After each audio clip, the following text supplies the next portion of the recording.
Wow wow wow fishes fishes. చాలా చాలా ఆనందంగా ఉంది. వాటర్ను చూస్తుంటే ఇక్కడ నుండి వెళ్ళబుద్ధి అవ్వట్లేదు. వీళ్ళంతా మా ఫ్రెండ్స్. అసలు ఈమె అసలు వెళ్ళని అంటుంది. ఈమె పేరు ఇందిరా. ఈమె గవర్నమెంట్ గ్రూప్ 2 ఆఫీసరు, జిఎస్టీ డిపార్ట్మెంట్లో పనిచేస్తుంది. ఈరోజు హాలిడే అని ఫుల్ ఎంజాయ్ చేస్తుంది. హాయ్ ఇందిరా.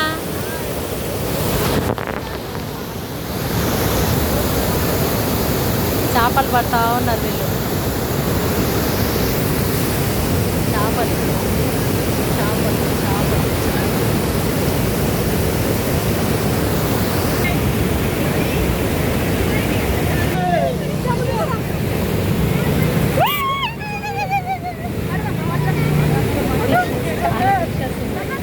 అటు ఇటు పరిగెడుతుంది కదా.